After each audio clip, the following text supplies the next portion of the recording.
everyone, my name is Palma and you are watching Tidal Flooding Talk. We are brought to you by the New Jersey Coastal Coalition and filmed live every Sunday night here at the Irish Pub in Atlantic City. I'm meteorologist Dan Skelton. Thanks so much for joining us tonight, 7 p.m. Sunday night here at the pub. We did have some last-minute cancellations for our guests, and for good reason. The election coming up very shortly. And we had Assembly candidates, Republican Assembly candidates, Phil Gunther, John Risley, scheduled to be here. They unfortunately had a conflict, couldn't make it. So you're stuck with Palma and myself. I guess you should say that. Palma is stuck with me tonight as we talk. We do have some stuff to talk about. We're coming up on the 7th anniversary of Sandy. I want to reflect on that a little bit. That's right. We had flooding this morning. We're going to have additional flooding this week. We got Halloween and that weather to talk about. So there are some topics, and of course we open it up to you guys on nights like this as well. So feel free to post your questions and comments. And as always, guests or two guests like we're originally going to have tonight, or no guests, but just Palm and I. It's great to have you guys here. Yeah, you would think since we had two lined up tonight, we would get safe, but oh well. Before we get started, the New Jersey Coastal Coalition would like to remind our viewers that floodwaters do more than get things wet. They could cause electrical fires, spread contaminants, and wash away buildings. Your best defense is to evacuate, so when your community says it's time to go, you should go. And this morning, thankfully, those floodwaters this morning did none of that, to my knowledge. Did not wash away any buildings, did not cause any fires, although it was a pretty miserable morning. I just stayed in my pajamas till about 4 o'clock this afternoon. Yeah, and what's new, I recently moved offshore a couple of years ago, and I'm still not used to how the weather is slightly different, such as the falling acorns. Yes. Constantly. And my fear is I'm going to walk outside one day and it's going to be my head thinking the acorn. We had 1 year, I want to say it was like 2016, where, and this is off-tidal flooding obviously, but there was like a bumper crop of acorns where it was just more acorns than anyone's ever seen, where every tree just happened to, that 1 year, produce this huge bumper crop. Thankfully, you're not going to have that this year. But yeah, I don't know. I guess acorns or flooding. The trials and tribulations of living on the mainland versus the shore. But let's start with Sandy. All right, since we are coming up on the 7 year, hard to believe, 7 years since Sandy. So 7 years ago tonight, we knew it was coming. I didn't know that was the end. Well, we did. We kind of knew about 4 or 5 days ahead of time, but it hit on a Monday, the worst of it. So the 27th would have been Saturday night.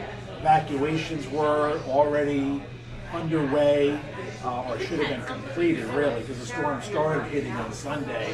So that's where we were 7 years ago tonight. We were probably not many people here at the Irish Pub with, all our barrier islands under evacuation orders. Where were you? What were you doing in the day or two leading up to Sandy? Do you remember? Well, I know that I was living in Margate at the time, so I did evacuate. And I think I actually evacuated a couple of nights beforehand.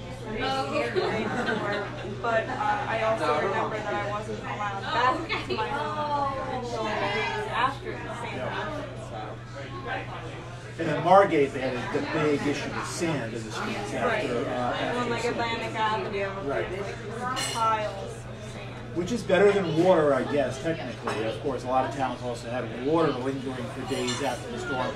I remember this was my last night in my bed for like a week or so because I slept at my house in Ocean City. And then the Sunday morning. Wait a second, rewind. You were sleeping? Well, on the Saturday night before Sandy. Okay. Yeah, not during Sandy.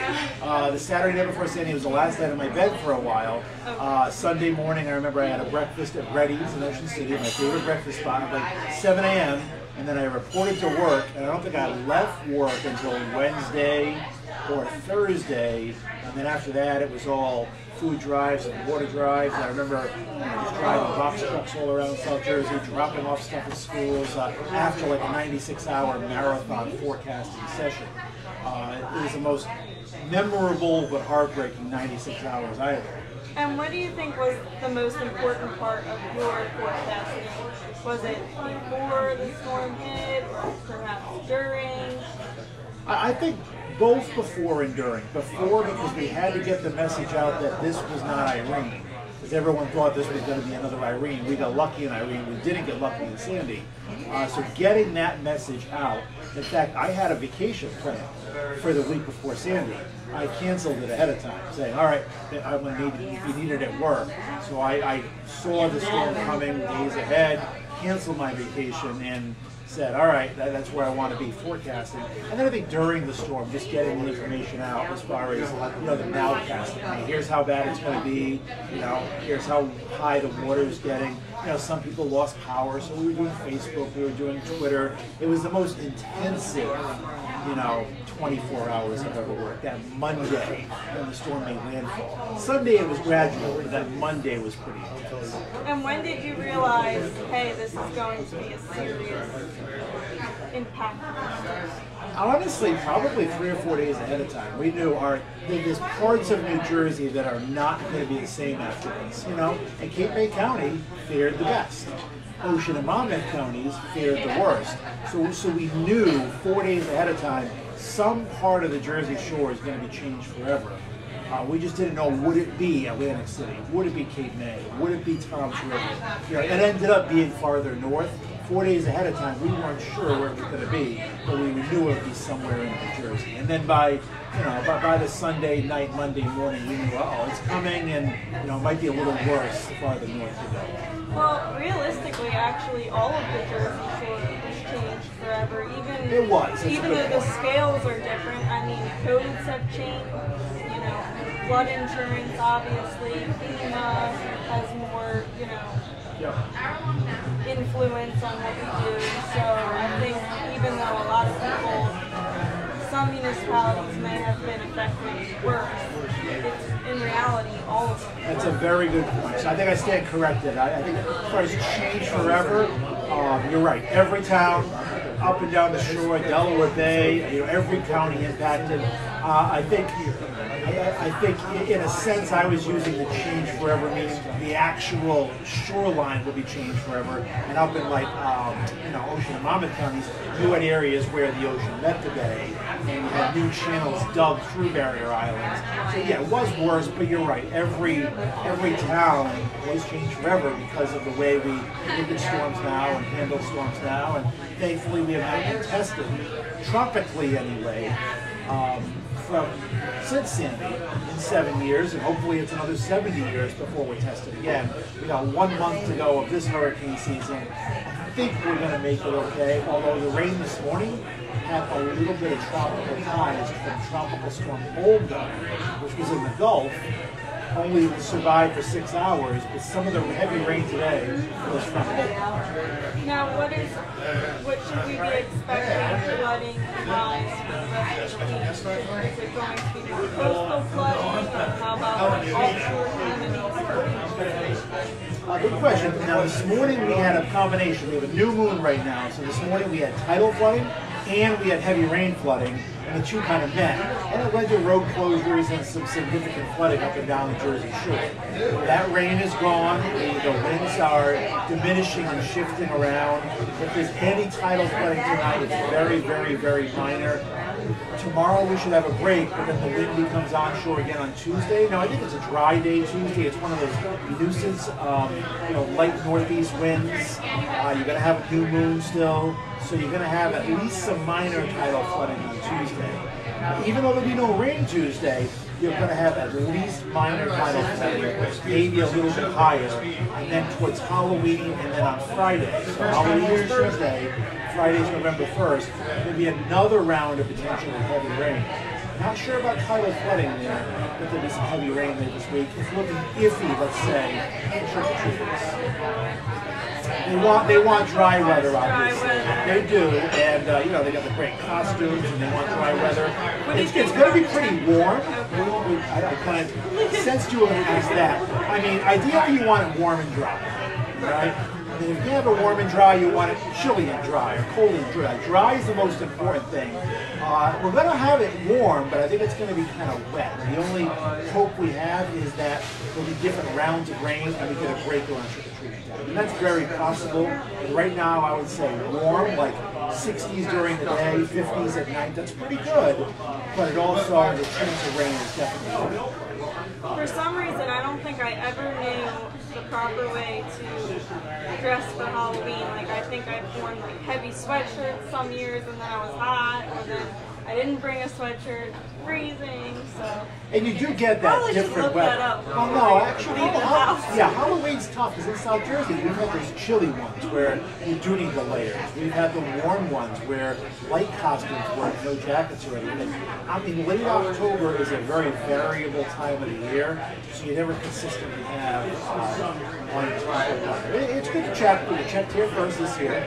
All right, if you are going to be going out, are you going out with anything? I'll probably take my nephews out trick-or-treating somewhere. You're not just taking them out and you dress up as well? Of course you do.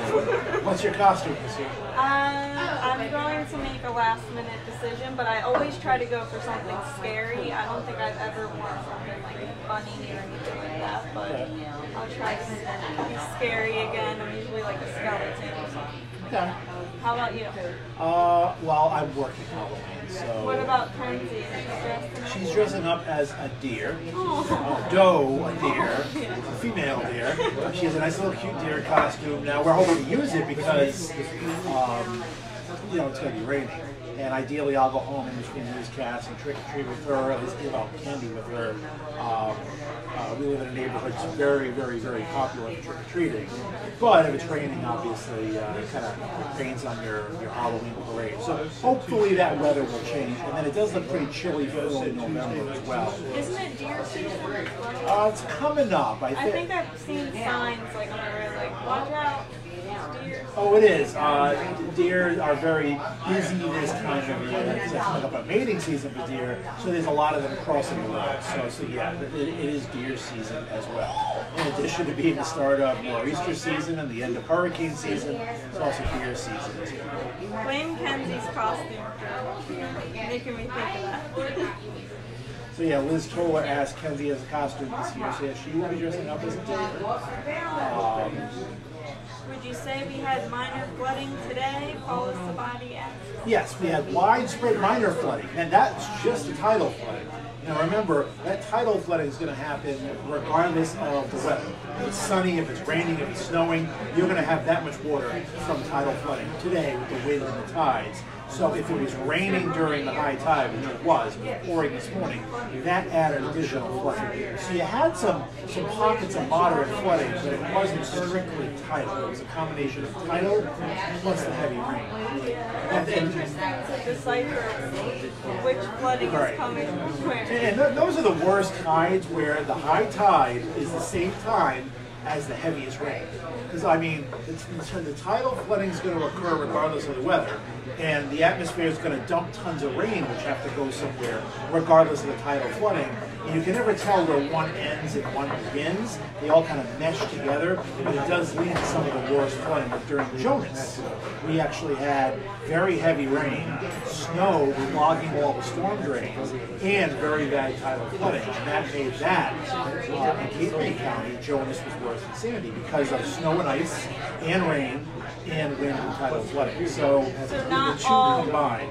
Coastal flooding, but when you combine everything, it creates moderate or major flooding. Yeah, and that's usually, I mean, you can get moderate or major flooding with no rain, no snow, just complete sunshine. It has happened before, but a lot of your worst high tides, your worst flooding are obviously going to be during nor'easters, during hurricanes, when there is rain, when there is snow, to make it even worse. So those are going to be your worst storms. Now, do you think if you live on a coastal, town, and you have to figure out if it's flooded or not, you could go about that by checking your tides and also seeing, like, combining finding that with checking your forecast and things like that, Yes. when do you determine, okay, it's going to be the worst flooding at this time? I mean, you can follow people on social media. You can read statements from the National Weather Service. There's a great, the Stevens Institute has a website. And you go to the Stevens Institute, and they actually have tide gauges up and down the Jersey Shore, Atlantic City, Ocean City. They have one in Tucker too.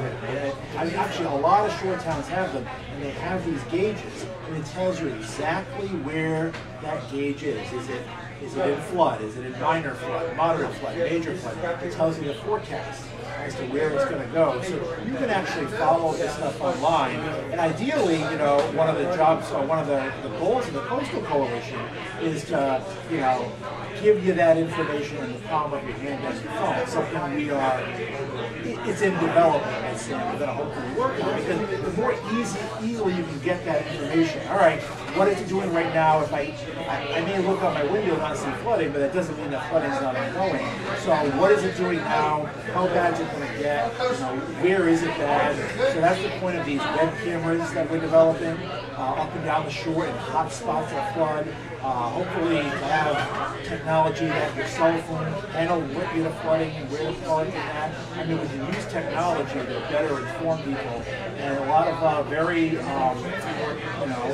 high aiming ideal projects that we'd like to hopefully get off the ground in the not so distant future. Right. We did start with a webcam Tidal, which is a live feed of a particular area that tends to flood.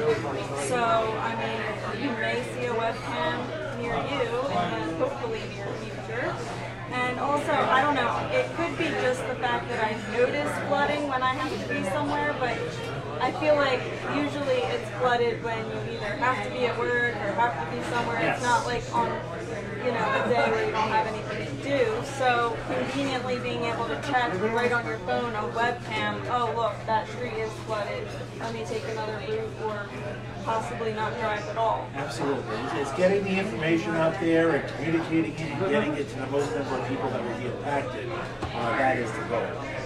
Question from the audience: if there was no high tide, I was. That's a first. On a poster which tells you we're at the Irish pub, we're at a bar, or a cocktail napkin. If there was no high tide during Sandy, would it have been as bad? Sandy hit. The worst part of Sandy was when the storm made landfall, and where there was a high tide ongoing, and that was farther up the coast. Obviously, Sandy hit over 2 or 3 days. In 2 days, you're going to get 4 high tides. There's 2 highs every day, 2 high tides every day. There's 2 low tides every day. So if Sandy's going to hit over 4 days or 2 days, you're going to get 4 high tides. But if Sandy hits at low tide, it's not going to be as bad as Sandy hitting at high tide. So obviously, there's a few things that will dictate how bad a storm is going to be. What the moon is doing, new or full moons are the worst, the quarter and half moons are the best. All right, and then what angle that storm hits at, and is it high tide or low tide? So those are all things we look at when coming up with a tidal flooding forecast. Well, good news for you, Dan. I'm not sure when she said this, so it could change by now. But Kristen Kaiser said, by the way, Dan, your Patriots are winning. I think our executive director would be jumping up and down if they blew it, and he would let me know right away if they were losing. I'm also keeping track of it. In addition to watching the feed on live and the questions, I have the game up as well. So I'm cheating and multitasking. Some would say cheating, some would say multitasking. I got 27-10 Patriots. Is that the score? All right, 27-10 Patriots. Eagles did well tonight too. I'm not an Eagles fan, but kudos to the Eagles. Hey, they beat the Bills, which I kind of like as well. And we are playing them. The Eagles Patriots are playing each other on November 17th, which is oh, that's why we're having an early show. Yeah, you weren't told why we're having an early show. Yeah, there you go. We're having an early show on the 17th. For good reasons, because it's a 4:30 game, and I think most people, or most Eagles fans, and the few Patriots fans there are down here, including myself, will be watching that game. So I actually got offered tickets to that game but as a person who has been to Eagles games before, I think I'm probably best off, safest, just watching that one from the comforts of my own home. So I'd say first time in my life I've turned down Patriots tickets. There you go. I think you should go, Dan. Don't let anyone stop you. If I went, I would have to go in like my shirt and tie and no football paraphernalia on whatsoever. Okay, so you won't support the Eagles. You won't go all the way that way, but you'll at least. I would not be able to wear any. Correct. Except maybe socks. Okay. You know, hidden support of the team. That's fair. Yeah. So yeah, we'll be early that day. Next week's guest, you have lined up. Dan Ponzio. He is a local New Jersey licensed land surveyor. So he would be responsible for elevation certificates, obviously property surveys, determining your property's elevation, and of course he is a lifelong Atlantic City resident, so he'll have certified boat captain. And he is a certified boat captain. Thank you, Tom. Can we do a Tidal Flood intro live from the boat? That's a really good question. I think we should arrange that. Liz Toller, Facebook comment here, says Sandy also hit during the full moon. Yes. So what kind of impact did and that made it worse, obviously. So full moon, new moon, the storm hitting it makes it worse. Yeah, I think it's during a non-full moon or new moon. I mean, so today was a new moon. The flooding was worse than it would have been if it wasn't. So yeah, once again, the wind is doing what the tide is doing. The moon, very good point, Liz. Obviously, that plays a role. How much rain and snow before and during the high tide, the angle the storm gets, all goes into determining just how bad a flood is. And flooding is like weather. You know, we're going to forecast moderate. Could it be a little less worse? Absolutely. Could it be going to major? It could, because we are trying to predict the future. So, you know, coastal flooding, we will give you our best educated guess, our forecast, but it can sometimes exceed or fall short of those expectations. Sandy basically behaved as we thought. Jonas was worse. Jonas, the wind really picked up. And instead of like a 40-mile-an-hour wind, you got up to 70-mile-an-hour wind, which pushed even more water ashore. So Jonas in Cape May County, we never thought that'd be worse than Sandy, but it was. So that shows you, just like anything in weather forecasting, you know, predicting the height of tides isn't always a sure. The following Sunday, so after your guest next week, Dan, we have Jonathan Carr from Weather NJ. He scheduled from an October visit, which he couldn't make, so we look forward to him. He'll be a first-time guest, very popular social media, weathercaster, forecaster, a great forecaster, has a huge following online for good reason, really dedicated individual. So we'll have Jonathan Carr on 2 weeks from today. And before we do close the show, would you mind giving us one more forecast for this week to come in case people were not watching? We dry out nicely, so the sun late today. Tonight we clear out. Tomorrow is a dry day, one of the better days of the week. Sunshine upper 60s. There'll be some tidal flooding Tuesday, even though there'll be no rain. It'll just be a mostly cloudy day. Watch out. Widespread minor flooding looks likely along the shore. We'll have to see exactly what the tide heights are. So no rain to make it worse, but there will be at least some flooding. And would you expect that morning, afternoon? Perhaps both high tides. Haven't looked at it too much, but be aware both high tides on Tuesday, the waters could be running high. And then later this week, Thursday, Friday, we're going to have some rain. Some of it could be heavy. I think Friday morning, the heaviest rain right now. Could be some rain for trick-or-treaters Thursday evening. Following that rain, it gets very chilly next Sunday. Next Sunday evening, jacket, layers, it could become windy, it could become chilly, but it looks dry. And there is no snow in the forecast just yet. Well, since I haven't gotten my costume yet, perhaps I can incorporate like a rain You could. since it may rain.